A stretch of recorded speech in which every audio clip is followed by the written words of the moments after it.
بسم اللہ الرحمن الرحیم۔ الصلاۃ والسلام علیک یا رسول اللہ وعلی آلک و صحابک یا حبیب اللہ۔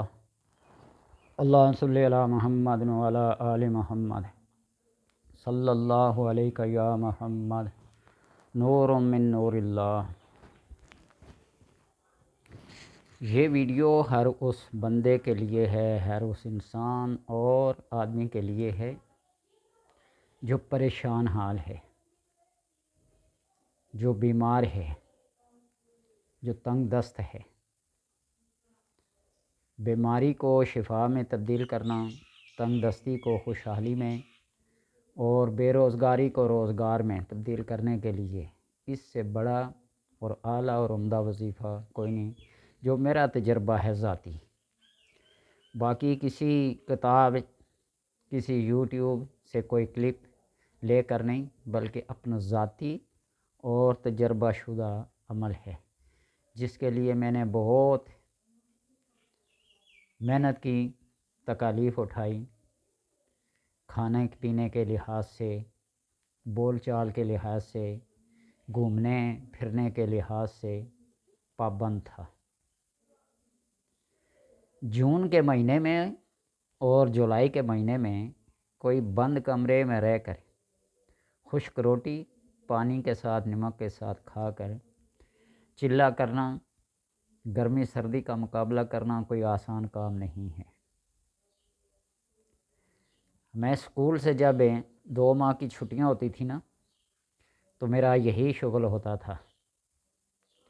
سال کے یہ 2 مہینے بند کمرے میں رہ کر، تجربے کے لحاظ سے نہیں، مشاہدے کے لحاظ سے نہیں کہ ہم قرآن کی کسی آیت کو تجربے کے طور پر پرکھیں، مشاہدہ، اپنی آنکھوں سے دیکھنا اور پھر اس کو اپنے کام میں لا کر ثابت کرنا کہ واقعی جو میں نے محنت کی ہے اس کا پھل میری آنکھوں کے سامنے ہے، میں پا رہا ہوں، کھا رہا ہوں۔ سورہ اخلاص کو ہر نماز کے بعد 1000 مرتبہ اور عشاء کی نماز کے بعد 16,000 مرتبہ پڑھنا، یہ کوئی آسان سمجھے تو اس کے لیے آسان ہوگا، لیکن پڑھائی کے لحاظ سے بہت مشکل ہے۔ ہر نماز کے بعد 1000 مرتبہ پڑھنا کوئی اتنا مشکل نہیں ہے، لیکن عشاء کی نماز کے بعد 16,000 مرتبہ پڑھنا بہت بہت مشکل ہے۔ بڑی مشکل سے تعداد پوری ہوتی ہے، وہ بھی فجر کو آخری وقت تک لے کے جائیں تو تک۔ لیکن جو بندہ کر لے محنت، وہ خود اپنی آنکھوں سے مشاہدہ کر لے۔ سورہ اخلاص وہ ہے جو بندے کو فرش سے عرش تک اور عرش سے لامکان تک لے جاتی ہے، رب کے حضور پیش کر دیتی ہے۔ ایسے مشاہدات وہ اپنی آنکھوں سے دیکھتا ہے کہ بندہ خود حیران اور دنگ رہ جاتا ہے۔ یہ میں نہیں کہہ رہا، آپ خود جب تجربہ کریں گے، مشاہدہ کریں گے تو پھر بات پتہ چلے گی۔ پہلی دفعہ جب میں نے یہ عمل شروع کیا نا، پہلے 2-4 دن انتہائی شاک، انتہائی مشکل، یہاں نہ سپیڈ لگانی پڑتی ہے پڑھائی میں اور نہ ہی کوتاہی کرنی پڑتی ہے، بالکل نہ اونگتے ہوئے، بالکل بیدار رہ کر، تندرست چاق و چوبند ہو کر پڑھنا پڑتا ہے۔ بہرحال آپ کریں، کسی بھی نوچندی جمعرات سے شروع کریں۔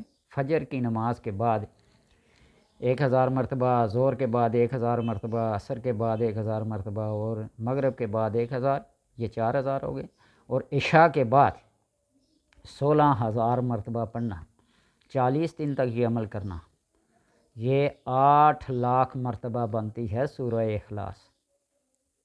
لوگ تو کہتے ہیں نا 1,25,000 پڑھ لی، نصاب پورا ہو گیا، زکوٰۃ پوری ہو گئی، لیکن ہر ایک طریقہ مختلف ہے۔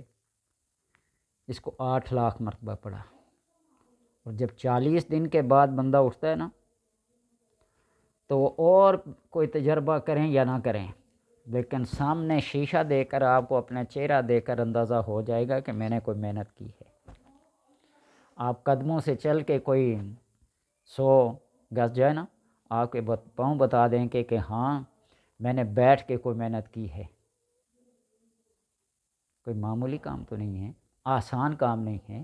بزرگان دین نے جو آپ صلی اللہ علیہ وسلم نے غار حرا میں چلا کیا نا، ان کا چلا کرنا، موسیٰ علیہ السلام کا کوہ طور پہ 40 دن، پہلے 30 دن، پھر 10 دن، وہ کسی مسواک کرنے کی وجہ سے 10 دن اور بڑھ گئے۔ غوث محمد گوالیار قلعہ میں 13 سال بیٹھے رہے، اور ان کی کتاب پڑھ کے دیکھنا جواہر خمسہ، تو پھر پتہ چلتا ہے کہ واقعی کسی نے کچھ کام کیا۔ بہرحال باتیں بہت ہو گئی، آپ یہ تجربہ کر کے دیکھیں کہ سورہ اخلاص کو ہر نماز کے بعد 1000 مرتبہ، عشاء کی نماز کے بعد 16000 مرتبہ 40 دن تک پڑھ کے دیکھیں، یہ 8 لاکھ کی تعداد پوری کریں، پھر آپ کو مشاہدہ ہو جائے گا، آپ کو تجربہ ہو جائے گا کہ میں نے کوئی محنت کی ہے۔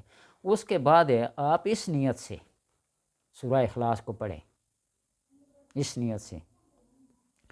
جو قرآن پاک میں انبیاء کے نام ہیں 25 ہیں یا 26 ہیں، اختلاف روایات کے لحاظ سے، آپ ان ناموں کو ایک ترتیب کے ساتھ لکھ لیں، 1,00,000 مرتبہ ہر نبی کے نام کی سورہ اخلاص پڑھیں ان کی نیت کر کے۔ 26 ہیں اگر نام، آدم، نوح، ادریس، عیسیٰ، موسیٰ، یحییٰ، الیاس، ہارون، اس طرح ترتیب کے ساتھ لکھ لیں آپ صلی اللہ علیہ وسلم کے نام تک، آدم سے لے کر آپ صلی اللہ علیہ وسلم کے نام تک جو نام آپ کو قرآن پاک میں ملتے ہیں، 1,00,000 کی تعداد سے پڑھیں، 32,50,000 ہو جائے گی۔ منت مان لیں، کوئی ضروری نہیں ہے کہ آپ نے اپنی زندگی میں کرنے ہیں، منت مان لیں کہ ہر نبی کے نام کی میں 1,00,000 مرتبہ سورہ اخلاص ان کے نام کی پڑھوں گا، میرا یہ کام ہے، میری یہ مشکل ہے، میری یہ حاجت ہے، یہ پوری ہو جائے۔ آدم علیہ السلام کے مجسم کو، روح کو 1,00,000 مرتبہ سورہ اخلاص کا ثواب پہنچاؤں گا، حضرت نوح کو، حضرت ادریس کو، حضرت اسماعیل کو، حضرت ابراہیم کو، حضرت لوط کو، جتنے بھی قرآن پاک میں نام آئے ہیں ان سب کے نام، 32,50,000 بندے اگر 26 انبیاء ہیں 1,00,000 مرتبہ کی تعداد میں پڑھیں تو پھر آپ دیکھیے کہ وہ انبیاء آپ کی مدد کو، آپ کی مشکلات کو کیسے دور کرتے ہیں اور آپ کو اپنا قرب کیسے عطا کرتے ہیں۔ امام محمد کو دیکھیے، جب آدم علیہ السلام کے ساتھ ان کا عالم مکاشفہ، عالم ارواح میں ملاقات ہوئی، وَعَلَّمَ آدَمَ الْأَسْمَاءَ كُلَّهَا ثُمَّ عَرَضَهُمْ عَلَى الْمَلَائِكَةِ، تو آدم علیہ السلام نے امام محمد کو فقہ حنفی کے ایک پلر کی حیثیت رکھتے ہیں، ایک ستون ہیں، ابو حنیفہ کے شاگرد ہیں۔ واقعات پڑھ کے دیکھ لیں، سوانح عمری پڑھ کے دیکھ لیں، کوئی اس چیز کو مانے یا نہ مانے، یہ جو ارواح ہیں نا، اللہ تبارک و تعالیٰ نے ان کو جو اجازت دے رکھی ہے کہ کسی مشکل میں پھنسے ہوئے انسان کو جب وہ آپ کو پکاریں تو ان کی مدد کو پہنچیں، اگر نہ بھی پکاریں تو پھر بھی کوئی نہ کوئی حیلہ اور سبب بن جاتا ہے۔ ایک حدیث ہے، اس کا جو بھی مقام ہے، مرفوع ہے، متواتر ہے، ضعیف ہے، حسن ہے، جو بھی ہے، موضوع میں نہیں کہتا، اس لیے کہ حدیث بھی کہ اور موضوع بھی کہ ہیں، لوگوں نے گڑھ رکھی ہیں حدیثیں، حدیث کہہ کر آپ صلی اللہ علیہ وسلم کی طرف نسبت کرنا اور حضور پہ مبنی ہو نہیں۔ اذا تحیرتم فی الامور فاستعینوا اہل القبور، جب تم کسی کام میں متحیر، حیران اور پریشان ہو جاؤ تو اہل قبور سے مدد طلب کرو، فاستعینوا، مدد طلب کرو۔ میرا 2 سے 3 دفعہ کا تجربہ بہت ویڈیوز میں، بیانات میں یہ کہہ چکا ہوں، آپ اس کو کر کے دیکھیے۔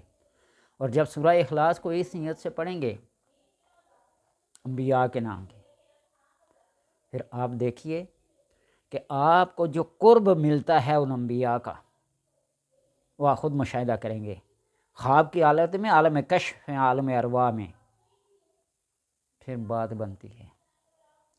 اور جب آپ کو زیارت نصیب ہو جائے آپ صلی اللہ علیہ وسلم کی، کائنات میں سب سے بڑی جو نعمت ہے میرے نزدیک وہ آپ صلی اللہ علیہ وسلم کا قرب ہے اور آپ کی زیارت ہے۔ آج زیارت ہے، اس دور میں آپ کی زیارت کر لینا، یہ انسان اپنی سب سے بڑی خوش قسمتی اور خوش بختی سمجھے،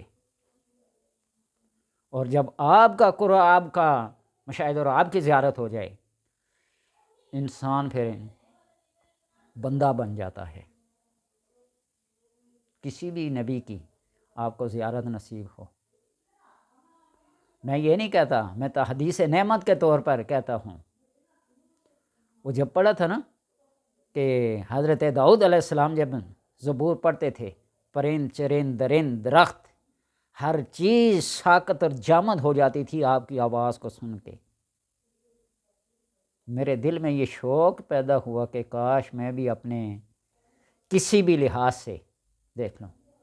تو جب عالم خواب میں نے حضرت داؤد علیہ السلام کو تورات زبور پڑھتے ہوئے دیکھا اور ہر چیز کو بالکل ساکت اور جامد دیکھا، اور وہ جو ان کا کمال تھا، معجزہ تھا کہ لوہے کو موم کی طرح، تو میں نے زمین کی ہر پہاڑ کو، پتھر کو، حجر کو، شجر کو ایک موم کی طرح بالکل یوں لرزتے ہوئے دیکھا۔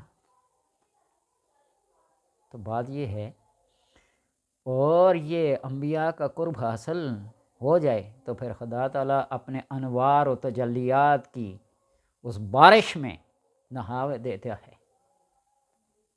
پھر انسان جس کام کا ارادہ کرتا ہے نا، وہ جو صفت اللہ تبارک و تعالیٰ نے اپنے نیک بندوں کے لیے کہی، عطانی عبدی، اے میرے بندے میری اطاعت کر، اجعلک ربانیا، میں تم کو ربانی بنا دوں گا۔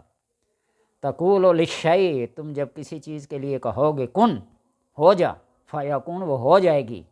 یہ ربانیین کی صفت ہے۔ سورہ آل عمران کی 5ویں 6ویں آیت پڑھی، والراسخون فی العلم یقولون ربنا آمنا، وہ یہ کہتے ہیں اے میرے رب جو کچھ میں نے سنا، میں نے پڑھا، میں نے دیکھا، آمنا وصدقنا، ہم نے اس پر ایمان لایا اور اس کی تصدیق کی۔ ان الذین قالوا ربنا اللہ ثم استقاموا، وہ لوگ جو کہہ دیتے ہیں ایک دفعہ اللہ ہمارا رب ہے، ثم استقاموا، پھر اس پر وہ قائم رہتے، تتنزل علیہم الملائکہ، ملائکہ ان پر نازل ہوتے ہیں۔ یہ سورہ رات میں بھی پڑھ کے دیکھنا، فرشتے نازل ہوتے ہیں، اس بندے کو بستر پہ آ کے سلام کرتے ہیں، کوئی محسوس کرے یا نہ کرے۔ حضرت ابو بکر صدیق رضی اللہ تعالی عنہ ایک پریشان حال میں بیٹھے ہوئے حضرت حذیفہ رضی اللہ تعالیٰ عنہ سے، اور حضرت حذیفہ وہ ہیں جن کو رازدان رسول صلی اللہ علیہ وسلم کہا جاتا ہے۔ پریشان حال دیکھا، کیا ہوا ابو بکر؟ میں تو منافق ہو گیا، کیوں؟ میری یہ کیفیت اور یہ کیفیت ہے۔ حضرت حذیفہ نے کہا کہ میں بھی یہ محسوس کرتا ہوں، میری بھی کیفیت یہ ہے۔ فرمایا کیوں نہ پھر آپ صلی اللہ علیہ وسلم کے حضور حاضر ہوں۔ دونوں اس حال میں حاضر ہوئے، عرض کیا یا رسول اللہ صلی اللہ علیہ وسلم ہماری یہ حالت ہے۔ تو آپ نے فرمایا کہ تم پکے اور سچے مومن ہو، جو کیفیت اور جو حالت ہماری میرے پاس بیٹھ کر ہوتی ہے، اگر یہی کیفیت تم پر 24 گھنٹے طاری رہے تو تم اپنے بستروں پر فرشتوں کو مجسم جسیم حالت میں تم ان سے ملاقات کرو، لیکن یہ کیفیات چند منٹوں کے لیے ہوتی ہیں، چند سیکنڈوں کے لیے ہوتی ہیں۔ آپ صلی اللہ علیہ وسلم نے یوم وصال کا روزہ رکھا، صحابہ نے بھی دیکھ کر آپ کو روزے رکھنے شروع کر دیے، لاغر اور ننڈحال ہو گئے، نمازیں جماعت سے رہ گئی۔ پوچھا رسول اللہ وہ کدھر ہیں؟ یا رسول اللہ انہوں نے آپ کو دیکھ کر ایسا ایسا عمل کیا ہے، بلایا ان کو، طلب کیا، حاضر کیا۔ پوچھا کیا ہے؟ تو آپ نے فرمایا ایوکم مثلی، تم میں سے کون میری مثل ہو سکتا ہے؟ اللہ مجھے کھلاتا ہے اور پلاتا ہے، اللہ مجھے کھلاتا ہے اور پلاتا ہے، اور ایک وقت ایک منٹ یا کوئی ساعتیں میرے رب کے ساتھ ایسی ہوتی ہیں کہ وہاں نہ کوئی ملک، نہ کوئی نبی، نہ کوئی مرسل، نہ کوئی چیز وہاں اس مقام پہ نہیں پہنچ سکتا جو مقام اللہ مجھے عطا کرتا ہے۔ تو میں تو کہتا ہوں آپ کو اپنا مرشد خواب میں آ کر اپنی ایک روحانی منزل آپ کو بڑھاتا جائے تو اس کا کوئی نعم البدل نہیں جائے کہ آپ صلی اللہ علیہ وسلم اولو العزم انبیاء کی، رسل کی زیارت نصیب ہو، تو اس لیے سورہ اخلاص کو اپنا معمول بنا لیں۔ یہ اللہ کے نزدیک بڑی محبوب صورت ہے۔ ایک صحابی بار بار پڑھتے تھے ہر نماز میں، لوگوں نے شکایت کی آپ صلی اللہ علیہ وسلم کے ساتھ، پوچھا کیوں؟ یا اللہ یا رسول اللہ یہ مجھے بڑی محبوب ہے۔ پھر پڑھتا رہے۔ واقعہ بڑا لمبا، میں صرف اشارات دے رہا ہوں۔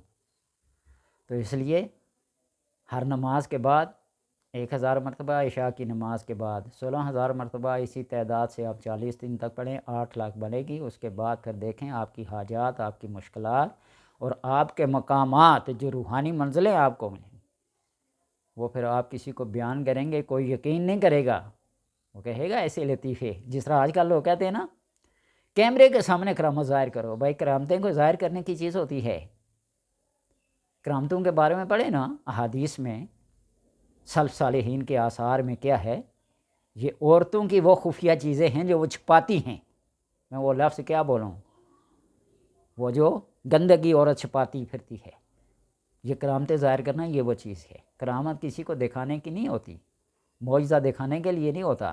معجزہ دے کر، کرامت دے کر مرید ہونا یا صحابی بننا یہ کوئی کمال کی بات نہیں ہے۔ جب نبی نے کہہ دیا نا میں اللہ کا رسول ہوں، تو بس اس کا جو کلمہ ہے وہ پڑھ لیں، یہی سب سے بڑی کیا ہے، پکے مومن ہونے کی دلیل ہے۔ پیر نے جب کہہ دیا نا تو میرا مرید ہے اور یہ کام کرنا ہے، بس اس سے کرامت طلب کرنا یا نبی سے معجزہ طلب کرنا بات بہت لمبی ہو گئی ہے۔ آپ سورہ اخلاص کو اپنا معمول بنا لیں اور پھر دیکھیں کہ اللہ تبارک و تعالی آپ کو کن نعمتوں سے نوازتا ہے۔ اگر نہ ہوا یہ گریباں حاضر ہے۔